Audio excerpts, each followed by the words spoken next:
Fala meu poivo, fala minha poiva. Ô Rafner, sabe o que eu penso? Eu estava aqui com a irmã mais velha da minha esposa aqui ontem. Foi ontem, né? Que você passou. Foi ontem? Não, foi sábado que a gente... Agora eu tô confuso agora se foi sábado ou se foi ontem. Mas eu estava aqui com a esposa, com a irmã mais velha da minha esposa, foi sábado, assistindo essa menina falar essas bobagens, sabe? E eu estava dizendo para ela o seguinte, analisando como pastor.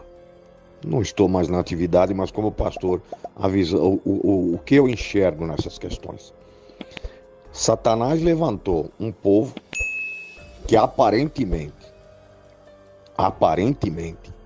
é mais crente do que os demais crentes de todas as igrejas do Brasil. Eu digo aparentemente, né?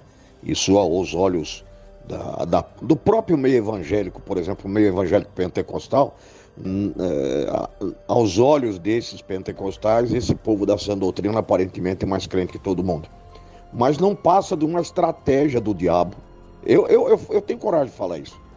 Não passa de uma estratégia do diabo para confundir os ouvintes, confundir as pessoas que estão começando a ouvir a verdade do evangelho, para distorcer, sabe? Afastar as pessoas do verdadeiro evangelho da Bíblia Sagrada, voltando a mente das pessoas para essas coisas. Por exemplo, eu estava lendo agora pela manhã, veja como é que essas coisas fixam na mente das pessoas, que o corte de cabelo dela não é nada evangélico. Veja o prejuízo que esse pessoal causa lá fora. Tudo bem, o Noblar é um atrapalhado, é um endemoniado, a gente não vai levar em consideração. Mas imagine, as pessoas que não têm a formação que tem esse Noblar, porque ele sabe, ele está falando isso para provocar. Mas as pessoas mais simples, não estou me referindo a gente analfabeta, mas as pessoas mais simples, passam a acreditar que o evangelho se resume a cabelo, a calça comprida, a bola de futebol, a televisão, a batom, calça jeans, relógio. E isso vai o quê? Tornando-se um empecilho desses fariseus atuais, tornando-se um empecilho para a pregação do evangelho. Porque quando você vai pregar o evangelho, por exemplo, no nosso caso aqui do meio presbiteriano, que as mulheres têm o cabelo cortado, que as mulheres usam calça comprida, que usam brinco, colares, que se pintam, né?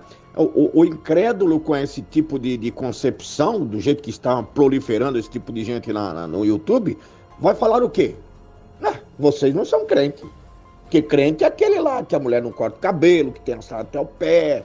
Então eles estão se tornando um instrumento de Satanás para atrapalhar a obra de Deus. É o que eu penso, Rafa. É o que eu penso. Essa gente não passa de instrumento do diabo. Me desculpe.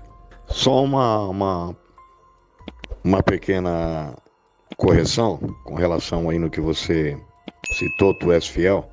No Inário Presbiteriano, que é o Novo Cântico, eles mudaram isso aí, eles tiraram esse negócio de tu és fiel a mim.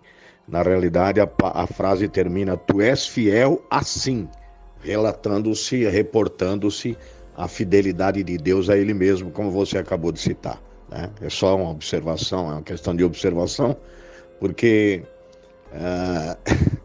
é aquele negócio, né?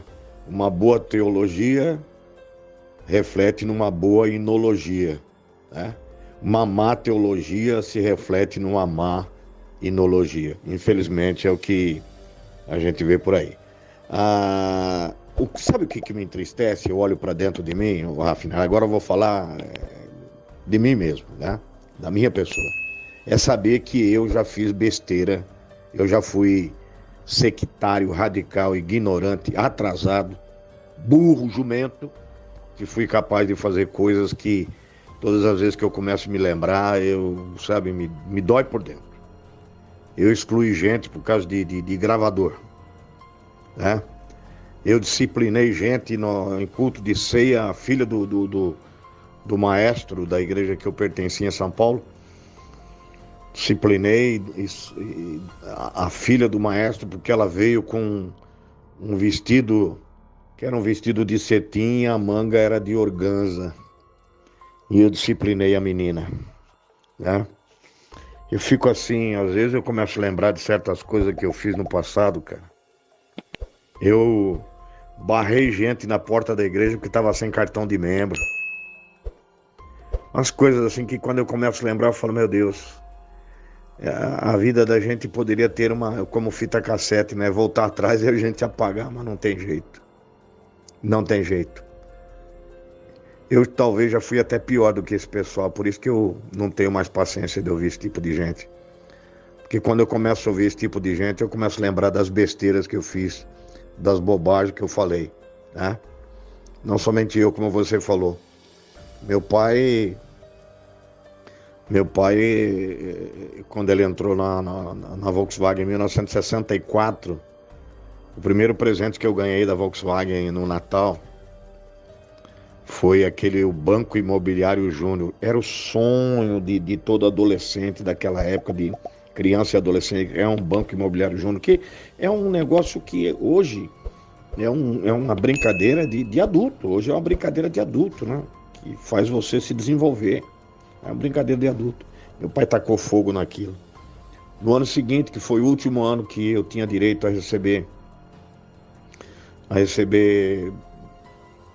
a ganhar um brinquedo, um presente de Natal, eu ganhei uma bola de capotão número 5, que era oficial, que era o sonho de todo garoto, era ter uma bola de capotão oficial número 5. Era o sonho. Acho que, não sei se você já ouviu falar disso, você é um pouco mais novo do que eu. E meu pai cortou na minha frente com uma faca, dizendo que aquilo lá era o couro do capeta. Era o couro do capeta.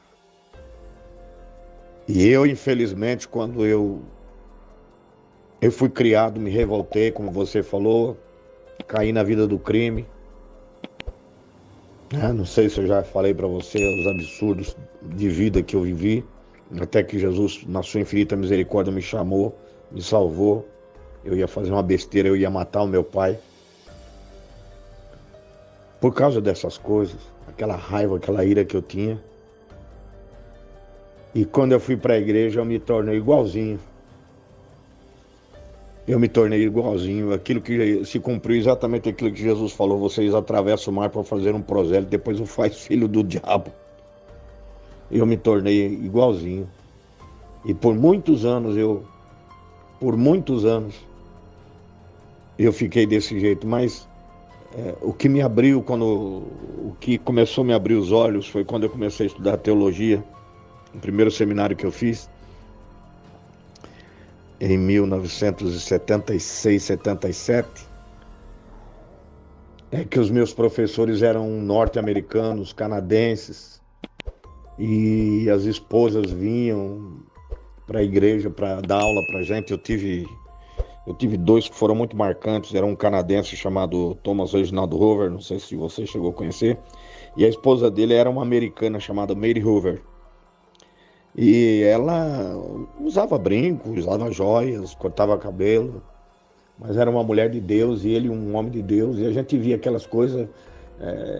A primeira vez que eu vi um missionário da Assembleia de Deus que estava no Alasca, que usava barba, quando ele entrou dentro da sala de aula, o povo começou a gritar: o sangue de Jesus tem poder, o sangue de Jesus tem poder, porque o cara chegou. Aí até quando ele deu a explicação por que ele usava a barba, rapaz do céu, a nossa cara caiu no chão.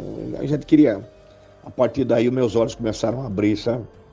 E eu sofri muito na Assembleia de Deus por causa desse tipo de coisa. Sofri muito. Mas sofri porque existia uma contradição dentro de mim. Uma contradição terrível existia dentro de mim. Eu queria ser zeloso, eu queria ser obediente, mas ao mesmo tempo eu ficava olhando para os missionários de fora, para os norte-americanos e as mulheres deles, e eu ficava naquele... Até que eu comecei a lutar contra o sistema e foi um fardo muito pesado de lutar contra o sistema. Na realidade, eu só consegui mesmo me libertar desse sistema quando eu saí da Assembleia de Deus e fui para o meio presbiteriano. Aí a mente abriu de vez, né? A mente abriu de vez e Graças a Deus eu abominei essas coisas e me abomino até hoje de coisas que eu fiz. Por isso que eu não suporto ouvir esse tipo de coisa, sabe? Eu não suporto, porque essas coisas me trazem à lembrança certas besteiras que eu fiz, principalmente gente que eu excluí. Que Deus tenha misericórdia da minha vida. Fala, meu poivo, fala, minha poiva.